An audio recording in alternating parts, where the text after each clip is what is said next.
Hey folks, Everyone Loves Pirates here with the Dwarf Fortress update for April. Really? So this is what Toady kind of told us he'd been working on in April and just my thoughts on it. As always, I encourage you to read it yourself because there's a lot of good information here. I'm just going to give you kind of a quick overview of what's been going on and what I think. So the main thing that Toady was working on was work order stuff in Fortress mode. So we have the 30 job limit, and if you go into the manager and tell them to make something, now it's not a limit of 30 that you can make, but you can specify. Apparently doesn't seem like there's any limit anymore, but also there's a lot more you can do with conditionals, maybe even setting it to maybe not take up all your shops and various things like that. So as you can see, he did get sick and ran into some issues with getting as much done as he wanted to this past month, but it's looking like we're getting close to potentially a release in May.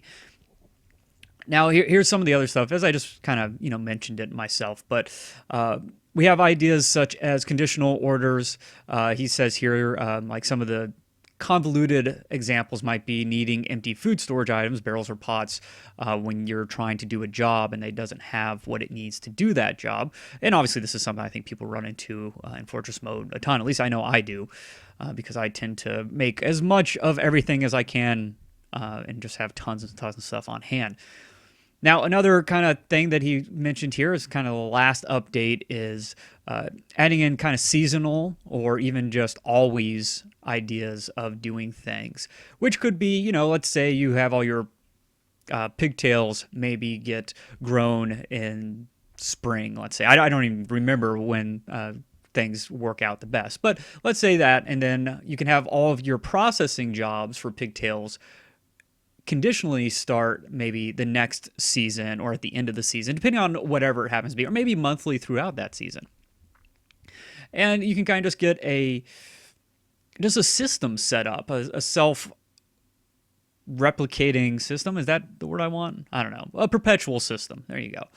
That will just continuously, that you requires very little input from you, and will have your workshops and your industries just kind of going on cruise control, which I think will be neat.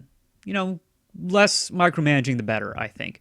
And let's take a look at Future of the Fortress. So we have the Bay 12 report, which I'll look at again this month, Future of the Fortress, and also a episode of Roguelike Radio that Tarn was a guest on, and I haven't listened to all of it yet, so I don't really have a whole lot to say about that, but I will be listening to it very, very soon. I didn't want this episode to be too late, though. Anyways, there's a lot of stuff in Future of the Fortress about the myth generator that he did the GDC talk on. A lot of questions as well about the magic system that's going to be part of that.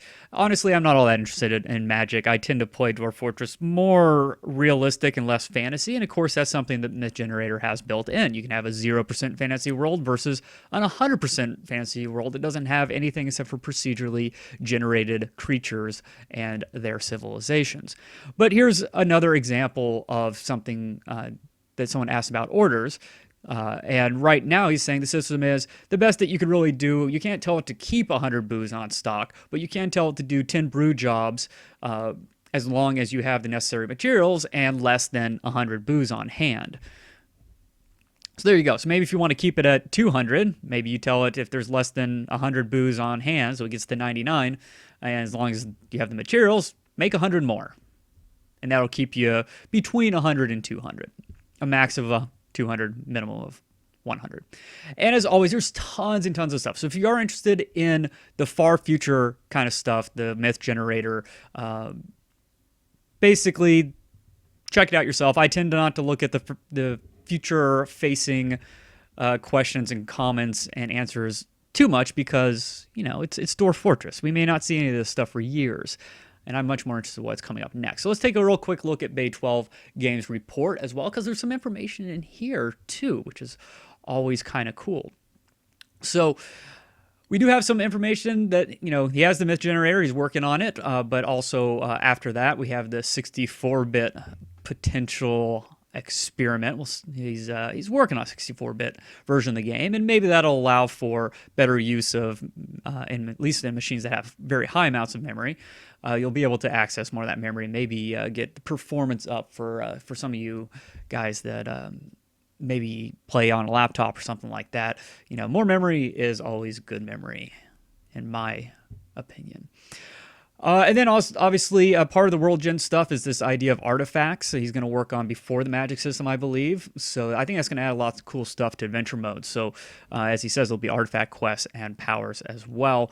We have some more stuff about, magic systems and things. But there you go with that. And here's a little bit of forward-facing stuff as well. So we can try for release in May. So hopefully, fingers crossed, we'll get something. But as usual, take it with a grain of salt because you never know.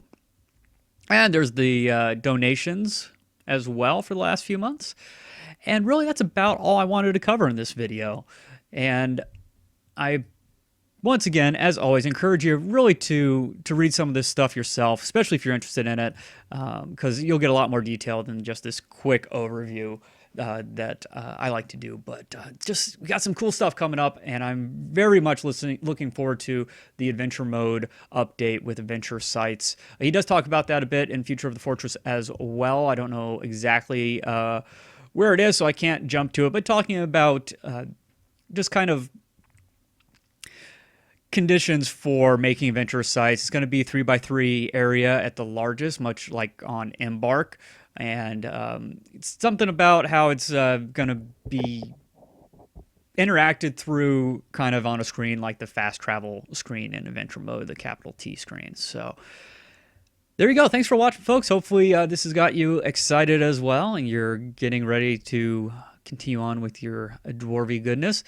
And I will see you all in the next video, or quite possibly even on streaming, because I've been doing a bunch of that. But until then, I will see you all later. Bye-bye.